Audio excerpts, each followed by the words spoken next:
یک تصادف سبب شد که برج تیرزنی قلعه قدیمه هولبوگ کشف کرده شود.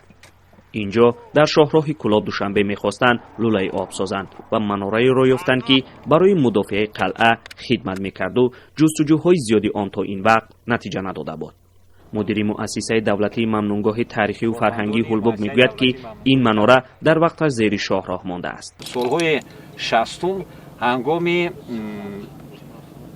ادامه کارهای ساختمانی شاهراه دوشنبه کلاب قبط بالایی همین مناره هموار کرده شده است و امروز خوشبختانه قبط 1 متره همین مناره در شکل اصلی پیدا گردید. برج دفاعی در چقوری 1.5 متر زیر زمین مانده است. حالا عبدالله خوجایف با کاری تازه کردن و معین نمودن قبط‌های خودی مناره مشغول است که از گل و گچ ساخته شده اند. مرتبه دوم در اینجا قبط آتش یعنی خاکستر پیدا گردید. این از اون گواهی می‌دهد که مرتبه دوم هم در اینجا ساختار به عمل آمده است.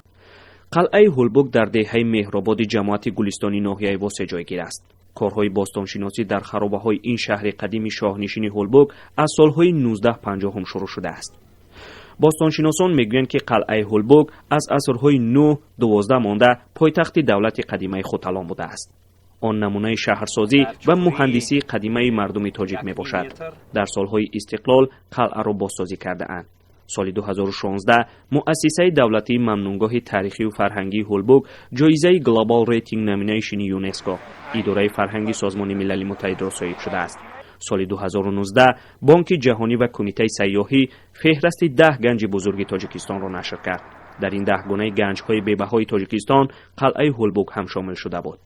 محمود جان رحمتزاده، آزادی، قلعه قدیمه هولبوگ.